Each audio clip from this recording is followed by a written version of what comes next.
Pernah gak sih lo ngerasa hidup lo itu gak bermakna dan hampa? Lo ngerasa gak nyaman dengan diri lo sendiri atau lo ngerasa gak bisa jadi diri sendiri? Akibatnya lo bingung sama hidup lo, bingung sama diri sendiri, sikapnya gak konsisten, kadang marah-marah, kadang baik, selalu ikut-ikutan orang di sekitar lo. Dan di sisi lain lo juga selalu ngerasa kesepian dan gak concern sama masalah yang dialami oleh masyarakat. Nah, sebenarnya masalah-masalah yang tadi ya, yang gue sebut, itu pernah dibahas oleh psikolog asal Jerman yang terkenal banget yang bernama Erich Fromm. Menurut Fromm, sebenarnya manusia punya 5 kebutuhan dasar yang harus dipenuhi supaya mereka bisa sehat mental dan gak mengalami masalah-masalah yang tadi. Nah, inilah yang bakal gue bahas di video kali ini, mulai dari apa aja kebutuhannya, fungsinya itu kayak gimana, dan gimana lo bisa mengaplikasikannya dalam hidup lo. So, stay tune. Tonton video ini sampai habis supaya lo dapat keseluruhan insight-nya, dan jangan lupa buat klik like dan subscribe supaya lo gak ketinggalan video lainnya dari 1%. Karena kita selalu upload tiap hari, oke? Nah, pertama-tama siapa itu Erich Fromm? Erich Fromm adalah seorang psikolog aliran humanistik, yaitu aliran yang fokus sama kekuatan dan potensi yang dimiliki seseorang untuk berkembang. Jadi aliran psikologi itu banyak ya. Nah, Erich Fromm ini fokusnya ke aliran humanistik. Fromm terkenal dengan teorinya yang disebut dengan basic human needs atau existential needs. Jadi kayak sesuai dengan judul video ini, yaitu gimana sih cara menemukan tujuan hidup. Sebenarnya Erich Fromm sendiri udah punya teori sendiri buat mencapai si tujuan hidup ini dan supaya kita bisa sehat mental. Nah, menurut Fromm, untuk jadi sehat mental, setiap orang itu perlu memenuhi 5 kebutuhan dengan cara yang positif. Jadi ada 5 kebutuhan nih. Lu harus memenuhi kebutuhan itu dengan cara yang positif. Nah, tapi ada juga nih orang-orang yang gak bisa memenuhi kebutuhan itu, atau mereka mencoba memenuhi kebutuhannya dengan cara yang negatif. Nah, orang-orang ini biasanya akan jadi neurotics atau gak sehat mental lah gitu. Atau kayak gejala-gejala yang gue sebutin tadi di awal, kayak bingung sama diri sendiri, gak tahu tujuan hidup apa, dan lain sebagainya. Nah, kenapa sih 5 kebutuhan ini penting? Karena kebutuhan ini sama dengan tujuan hidup manusia.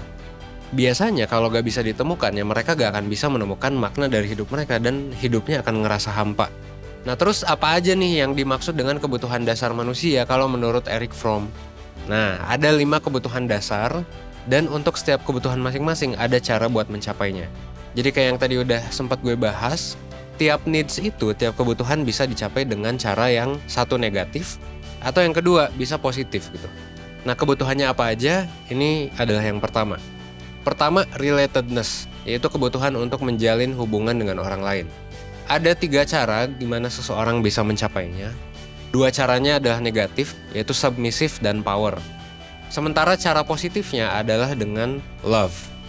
Submissive adalah ketika lo hanya mengikuti keinginan kelompok lo, ngikutin keinginan orang lain. Jadi lo sesuai dengan istilahnya ya, lo jadi submisif gitu sama orang lain atau sama apapun itu gitu. Dan submisif juga nggak membebaskan lo untuk mengekspresikan diri. Jadinya lo ikut-ikutan doang gitu. Lo mengikuti sesuatu, lo ikut-ikutan doang. Lo memutuskan untuk pilih jurusan atau kerja, lo ikut-ikutan doang. Itu contoh dari submisif. Ada juga power. Nah, power ini sebenarnya masih negatif juga. Karena kenapa? Power ini kita ingin mendominasi orang dan gak bisa mentolerir perbedaan yang ada. Jadi kita itu cuman setuju sama orang-orang yang setuju juga sama kita gitu. Cuman suka orang-orang yang setuju sama kita. Dan ini sebenarnya gak terlalu sehat gitu kalau menurut Erich Fromm. Yang paling baik adalah love, dimana lo bisa menjadi terhubung dengan orang lain. Jadi lo kayak bisa connect sama orang, tapi lo juga bisa tetap jadi diri sendiri. Lo bisa jadi diri yang autentik dan lo juga punya kebebasan untuk mengekspresikan diri lo. Nah, ini ada buku yang keren banget dari Erich Fromm, yaitu The Art of Loving. Ini sebenarnya buku tahun 50-an, tapi menurut gue masih relevan buat kita baca sampai sekarang.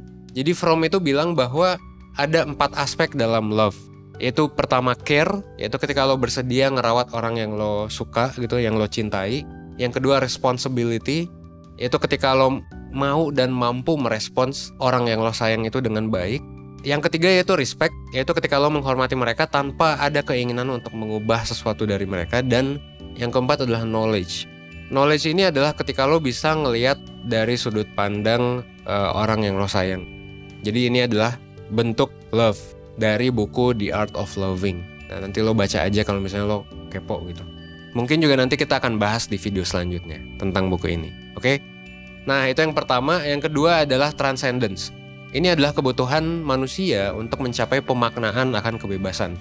Intinya kebutuhan untuk lo tau lah tujuan hidup lo tuh apa gitu. Kalau menurut Fromm sendiri, sebenarnya manusia itu lahir dan meninggalkan dunia ini tanpa persetujuan dari mereka. Jadi kayak manusia itu sebenarnya nggak bisa gitu milih untuk hidup atau milih untuk mati. Makanya Fromm ini menyebutkan bahwa kehidupan manusia itu sebenarnya ya accidental existence gitu. Jadi eksistensi kita sebagai manusia itu nggak disengaja gitu, nggak kita pilih secara sadar, aksidental lah intinya. Karena sifatnya yang aksidental, Fromm sendiri menganggap bahwa sebenarnya ya kita ini perlu gitu menghargai hidup ini dengan menjadi berarti untuk sesuatu yang lebih besar dari kita. Jadi kita tuh sebenarnya butuh gitu tujuan hidup yang jauh lebih besar, atau dalam bahasa Inggrisnya transcendence gitu. Nah, terdapat dua pendekatan, ada pendekatan negatif dan positif ya. Seperti kebutuhan-kebutuhan ini juga pasti ada pendekatan negatif dan positif. Pendekatan negatif untuk menghadapi kebutuhan ini adalah destruct. Sementara pendekatan positifnya adalah create. Nah, jadi orang itu bisa pakai dua pendekatan ya. Yang satu adalah destruct ini yang negatif. Contohnya itu ngebunuh, merugikan orang, dan lain sebagainya. Jadi mungkin ini contohnya ya kayak teroris gitu. Mereka memenuhi kebutuhan transcendence-nya, tapi dilakukan dengan apa? Ya dengan ngebunuh orang, dengan ngebom, dan lain sebagainya. Ada juga pendekatan yang create. Nah, ini yang positif. Yang artinya adalah kita aktif dan peduli dengan kemampuan kita untuk menciptakan sesuatu. Jadi kita nyiptain sesuatu, bukan menghancurkan sesuatu. Entah itu menciptakan seni, ide, bisnis, dan lain sebagainya. Pokoknya hal-hal yang berguna buat masyarakat gitu ya. Yang ketiga adalah rootedness. Kebutuhan untuk mengetahui asal-usul dan merasa nyaman tinggal di dunia ini. Jadi ini lebih ke kenyamanan. Lo nyaman gak sih tinggal di dunia ini? Nah, kalau menurut Fromm sendiri, seiring dengan manusia berevolusi, kita jadi semakin berbeda dan terpisah dengan alam. Jadinya ini bikin kita ngerasa terisolasi gitu, dan kita ngerasa putus asa. Nah, makanya manusia itu sebenarnya harus ngelakuin sesuatu untuk merasa bahwa mereka tuh tinggal di rumah gitu. Nah, pendekatan negatif untuk menyelesaikan kebutuhan ini adalah fixation. Yaitu ketika lo selalu butuh figur orang tua, figur ibu, figur orang yang merawat lo gitu. Yang akhirnya lo jadi biasanya anak mami. Dan selalu menahan diri dalam menghadapi dunia. Lo selalu ngerasa butuh bantuan gitu. Nah, kalau pendekatan positif buat menanggapi kebutuhan ini adalah wholeness. Yaitu ketika lo ngerasa satu dengan diri dan asal-usul lo ngerasa bahwa apa yang lo miliki ini udah cukup gitu. Dan lo udah nyaman gitu dengan diri lo sendiri. Dan lo mau ngambil langkah buat berkembang secara mandiri. Itu yang ketiga ya. Yang keempat adalah sense of identity. Nah, sesuai dengan namanya, kita sendiri sebagai manusia itu butuh untuk melihat diri sendiri sebagai bagian yang terpisah dari kelompok. Jadinya kita tuh sebenarnya pengen banget punya identitas. Kita butuh, bukan pengen ya, butuh punya identitas. Butuh untuk punya sense of ini tuh gue gitu loh. Punya keakuan gitu. Dan merasa bahwa kita tuh bisa ngelakuin apa yang kita inginkan. Nah, pendekatan negatif untuk menyelesaikan kebutuhan ini ya adalah biasanya orang itu cenderung ngikat diri mereka dengan kelompok atau dengan orang yang lebih kuat. Jadi nggak dikembangkan identitas sendirinya. Jadi misalnya lo ikut-ikutan nongkrong, wah lo menganggap bahwa tongkrongan lo itu paling oke, paling apa, dan itu lo memasukkan tongkrongan itu ke dalam identitas diri lo. Nah, ini sebenarnya kurang sehat kalau menurut Fromm. Sementara itu yang positif dalam mencapai kebutuhannya adalah dengan individuality. Jadi ketika orang itu bisa jadi dirinya sendiri. Orang tuh ngomong nggak pakai dibatesin, tapi tetap bermanfaat juga. Jadi diri mereka sendiri lah intinya. Jadi identitasnya tuh nggak terbatas sama tongkrongan, sama agama, sama geng, sama pokoknya sama suatu kelompok atau sama suatu hal gitu yang ada di luar diri mereka. Jadinya punya sense of identity gitu. Yang kelima adalah frame of orientation. Nah, ini adalah kebutuhan buat manusia untuk punya pandangan hidup yang jelas. Dari banyaknya pengalaman yang kita terima saat hidup, sebenarnya kita tuh harus punya pandangan yang konsisten supaya kita bisa ngarahin pengalaman-pengalaman itu untuk menuju satu tujuan jangka panjang gitu kan. Nah, cara negatif ini untuk mencapai tujuan ini ya adalah irrational goals. Yaitu ketika lo gak punya tujuan atau goals yang jelas gitu. Jadi goals lo tuh gak smart, gak spesifik, gak bisa diukur, gak measurable gitu kan, gak realistis, dan lain sebagainya. Nah, jadi itu negatifnya. Lo bikin tujuan yang sebenarnya gak jelas sama sekali gitu. Misal lo mau jadi kaya, tapi kaya maksudnya apa? Nah, pendekatan positif untuk mencapai kebutuhan ini adalah rationality. Yaitu ketika lo punya goals yang jelas, goals yang smart. Jadi lo tuh tahu gitu, lo tuh besok mau ngapain, lo lusa mau ngapain, lo bulan depan mau ngapain, lo tahu gitu, untuk hal itu. Dan itu bikin lo ngerasa nyaman ya, karena lo butuh tentang hal ini kan, gitu ya. Jadi intinya untuk ngerangkum 5 kebutuhan tadi, seseorang itu sebenarnya untuk jadi sehat mental, itu dia butuh untuk satu, menjadi independen dan kedua, punya tujuan yang jelas, tapi nggak jadi egois juga. Karena yang ketiga, di saat yang sama dia mencintai orang lain dan mau berkontribusi, menggunakan apa yang dia miliki untuk kebaikan masyarakat. Nah, itu adalah rangkuman dari 5 hal tadi. Oke? Nah, tapi kenapa sih 5 basic needs ini harus dipenuhi dengan cara yang positif sebenarnya? Nah, kalau menurut Fromm sendiri, jawabannya adalah supaya kita nggak ngerasa terisolasi. Jadi kayak entah itu terisolasi dengan orang lain, maksudnya itu terbatasi dari kelompok, terbatasi oleh diri sendiri, terbatasi oleh asal-usul kita, dan lain sebagainya. Jadi ketika lo gak memenuhi basic needs ini, perasaan terisolasi ini akan muncul gitu. Lo jadi ngerasa kayak hidup lo tuh gak bermakna gitu. Hidup lo tuh, lo ngerasa asing gitu, hidup di bumi ini. Lo ngerasa kayak lo gak cocok di tempat kerja lo ngerasa gak cocok di tempat kuliah lo gitu. Lo ngerasa lo gak berada di tempat yang seharusnya, dan lo gak ngelakuin apa yang sebenarnya lo pengen lakuin. Dan ini menurut gue adalah masalah banyak banget orang. Jadi banyak banget orang yang kayak gini gitu. Entah itu di kuliah, entah itu di kerjaan, entah itu di keluarganya, entah itu di hubungannya. Kayak kalau lo ngerasa kayak gitu, mungkin lo belum melakukan pendekatan positif yang didorong oleh Erich Fromm gitu. Makanya timbul perasaan bahwa ya tadi ya, gejala-gejalanya. Hidup kerasa gak ada artinya, gak punya tujuan yang jelas, ngerasa selalu butuh persetujuan orang lain, selalu kesepian, ngerasa bosen, gak puas. Wah, pokoknya negatif lah gitu. Energi lo jadinya habis buat hal-hal yang gak berguna mungkin. Kayak misalnya lo jadi mabok-mabokan, lo jadi ngabisin waktu lo buat adiksi sesuatu yang sebenarnya gak berguna buat lo, dan lain sebagainya gitu. Nah, pertanyaan selanjutnya, gimana caranya biar lo jadi gak negatif?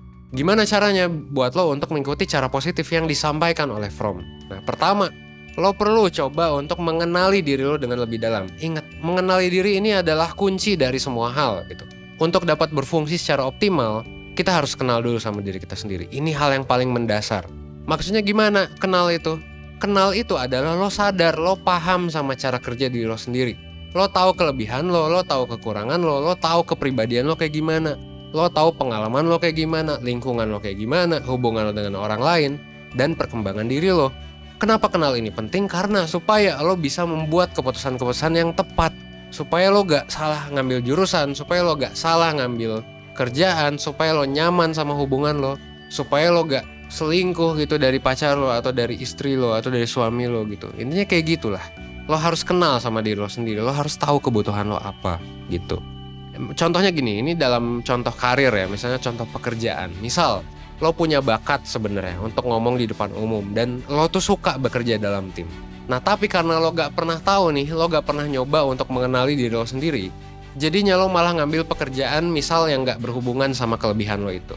Lo cuman memilih pekerjaan, ini biasanya orang-orang ya, mereka memilih pekerjaan berdasarkan faktor gaji gitu, satu-satunya faktor gaji, yang sebenarnya nggak terlalu berhubungan sama kelebihan lo, pekerjaan yang dipilihnya itu. Akhirnya orang ini yang punya kelebihan untuk ngomong di depan umum, itu milih kerjaan back office, kerjaan administratif yang sebenarnya nggak terlalu membutuhkan keahlian gitu. Keahlian ngomongnya itu nggak terlalu dibutuhkan, kerja sama tim itu nggak terlalu dibutuhkan dibandingkan kerja sama individu. Maksudnya kerja individu. Nah, dari hal sederhana kayak gitu aja, itu kan bisa bikin lo gak sehat mental gitu. Itu bisa bikin lo kayak gak nyaman di pekerjaan lo. Jadi lo cepet burn out, lo gak nyaman sama diri lo sendiri, lo gak nyaman di kerjaan yang mungkin lingkungannya juga nanti toksik. Nah, makanya ini kan penting banget gitu untuk mengenali diri lo sendiri. Lo bisa mulai dengan nyatet apa kelebihan lo, apa kekurangan lo, apa tujuan hidup lo, dan lain sebagainya. Catat itu semua. Lo juga bisa ikut psikotes yang ada di 1%, misalnya banyak yang gratis tuh psikotes. Lo buka link.1%.net, banyaklah psikotes gratis buat lebih mengenali diri lo. Dan tentunya pilih yang valid dan reliable. Hindari psikotes yang kayak nggak ada bukti ilmiahnya, kayak psikotes fingerprint itu belum ada bukti ilmiahnya sampai sekarang. Hindari zodiak yang sebenarnya bukti ilmiahnya masih diperdebatkan gitu. Supaya lo bisa mengenali diri lo lebih dalam dan akurat, oke? Gue sendiri sebenarnya nyaranin lo buat ikut layanan mentoring 1%. Mungkin lo ngerasa hidup lo hampa, lo ngerasa nggak tahu tujuan hidup lo, atau nggak nyaman sama diri lo sendiri. Nah, lo bisa mulai ikut psikotes dari sana aja gitu. Karena kalau lo ikut mentoring, kita bakal ngasih psikotes juga. Dan yang paling penting, lo juga bisa sekalian nyeritain masalah lo ini secara personal. Jadi one on one ke para mentor 1%. Dengan nyeritain masalah lo ke orang yang profesional, lo bakalan mendapatkan pandangan serta saran yang lebih objektif untuk membantu lo menangani masalah. Selain itu, lo juga gak bakalan dijudge gitu. Dan kerahasiaan cerita lo pasti terjaga. Jadi lo mau cerita apapun sebenarnya nggak apa-apa, karena mentor ini bakalan ngedengerin lo dengan baik gitu. Gitu ya. Nah terus kenapa sih gue nyaranin lo ikut mentoring? Karena pertama, lo bakalan dapet interpretasi hasil tes psikologi. Ada 3 tes yang biasanya kita kasih. Ada tes tingkat stres, tes minat bakat, dan tes kepribadian. Terus lo juga bakalan dapet tugas berupa worksheet. Jadi mentoring ini sebenarnya hanya 1 sesi. Biasanya waktu yang paling oke itu 1 sesi 75 menit. Yang ini sebenarnya udah cukup lama kan. 75 menit itu basically lama banget lah. Lo ke dokter aja kan cuma 5 menit gitu. Nah tapi abis sesi itu biasanya ya, sesi 75 menit itu mentor biasanya akan ngasih tugas yang bermanfaat secara praktis, yang sesuai dengan masalah yang lo alami supaya lo nanti bisa menangani masalah lo sendiri setelah sesi diskusinya berakhir gitu. Nah ada beberapa paket yang ditawarin mulai dari 100.000 sampai 175.000 untuk dapetin psikotes, worksheet, dan juga konsultasi selama lebih dari 1 jam. Untuk informasi lebih lanjut dan pendaftarannya lo bisa klik link yang gue udah taruh di komen atau yang ada di deskripsi, oke? Jadi gue sih sangat nyaranin lo untuk ikut mentoring. Itu yang pertama, supaya lo bisa mengenali diri lo dengan lebih baik gitu. Yang kedua, lo perlu untuk mengubah sifat egois lo menjadi sifat kooperatif. Jadi biasanya orang itu banyak yang egois gitu. Mereka tuh pengen menguntungkan dirinya sendiri dengan ngerugiin orang. Well, selalu berpikir win-win. Jadi cobalah untuk jadi nggak egois. Cara menghilangkan sifat egois ini adalah dengan menyingkirkan perlahan-lahan pemikiran bahwa gue adalah hal yang gue punya. Tapi lebih ke gue adalah apa yang gue lakukan. Kalau bahasa Inggrisnya I am what I have diubah gitu menjadi I am what I do. Maksudnya adalah kita tuh terlalu sering menilai diri kita dari apa yang kita miliki. Uang, barang, ilmu, dan lain sebagainya. Nah pandangan ini bikin kita jadi egois gitu. Bikin kita ragu untuk membagi apa yang kita miliki dengan orang lain. Bikin kita pelit gitu. Bikin kita jadi pengen ngerugiin orang lain untuk kepentingan kita. Karena kita berpikir bahwa orang lain jadi akan menyayangi kita. Alhasil kita jadi egois. Nah maka dari itu lo coba tanamkan pemikiran bahwa diri lo itu sebenarnya nggak dinilai dari apa yang lo punya gitu. Bahkan apa yang lo punya aja kalau dari perspektif religius kan bakalan hilang kalau kita mati. Kita harus menilai diri kita dari apa yang kita lakukan, apa yang kita bagikan ke orang lain. Kalau dalam perspektif agama ini bisa dibilang ya kayak konsep pahala dan perilaku gitu kan. Lo melakukan hal baik lo dapat pahala. Nah ini juga sama gitu. Menurut Fromm, kita itu sebenarnya didefinisikan sama apa yang kita lakuin. Nah sekarang gue mau nanya ke diri lo. Lo coba refleksi diri. Apa sih hal yang udah lo lakuin selama ini? Apakah yang lo udah lakukan itu hal yang baik dan bermanfaat buat lo dan sekitar lo? Kalau misalnya belum, yuk lakuin kebaikan sekarang juga. Itu tips yang kedua ya. Jadi hindari sifat egois dan bangun sifat kooperatif. Lakuin hal yang bermanfaat buat orang lain. Tips yang ketiga, ini yang terakhir. Lo bisa coba kembangkan sense of mastery, yaitu perasaan bahwa lo jago dalam melakukan suatu hal. Jadi ini lebih ke meningkatkan kepercayaan diri lah gitu. Cara mengembangkannya adalah dengan latihan terus-menerus gitu. Dan lo harus berani menghadapi tantangan yang muncul. Jadi lo harus berani buat nyoba. Biar lama-kelamaan lo semakin expert gitu. Terus lo jadi seneng ngelakuin hal itu dan akhirnya lo jadi tahu kemana energi lo harus diarahin. Lo gak terombang-ambing lagi sama hal yang ada di sekitar lo karena lo bisa konsisten dengan tujuan lo. Dalam prosesnya, please beraniin diri lo untuk menghadapi rasa takut dan gugup. Karena ya pasti nanti akan ada aja masalah, akan ada rasa takut. Please beraniin untuk menghadapi pengalaman-pengalaman buruk itu gitu. Jadi jangan cari aman. Please embrace rasa takut dan gugup lo, sadari bahwa ya rasa takut itu wajar banget gitu dan merupakan awal dari diri lo yang lebih baik. Tapi perlu diingat juga dalam proses menuju mastery ini lo tetap perlu untuk bekerja sama dan membuka diri lo untuk memperluas network dengan orang lain gitu. Gitu ya. Nah jadi mulai sekarang ya, kalau lo ngerasa bahwa lo masih negatif gak punya tujuan, lo bisa mulai dari tips yang gue kasih barusan. Kalau lo mau dapat pengetahuan lebih detail, materi yang lebih oke dan juga berbagai keuntungan lainnya, lo bisa klik link.1%.net dan ikut layanan-layanan dari 1%. Ada mentoring, ada kelas online, ada konseling. Pokoknya banyak lah. Kita juga launching tes mobile app di bulan Juni ini. Jadi lo bisa dapetin early access buat materi 10 hari kepercayaan diri di sana. Cuman memang ini masih khusus untuk Android. Jadi buat iOS user, gue juga by the way iOS user, kita belum bisa untuk dapetin app ini. Tapi kalau buat lo yang Android, lo bisa tuh daftar aja buat dapetin aplikasinya. Jadi please, lo klik link .1%.net kalau lo mau explore materi yang lebih advance. Kalau misalnya lo mau gratisan aja ya gak apa-apa. Lo bisa pantengin YouTube, Instagram, dan Spotify-nya 1%. Kita selalu upload tiap hari di YouTube, di Instagram juga. Kalau lo mau dapet ilmu spesial dan ilmu yang lebih detail ya ikutlah yang berbayar. Karena ya jelas karena berbayar kita memastikan kualitasnya bakalan lebih oke dibandingkan yang gratis gitu. Jadi akhir kata gue berharap video ini bisa membuat lo menjadi lebih baik, membantu lo berkembang ya, at least 1% setiap harinya. Gue Evan dari 1%, thanks.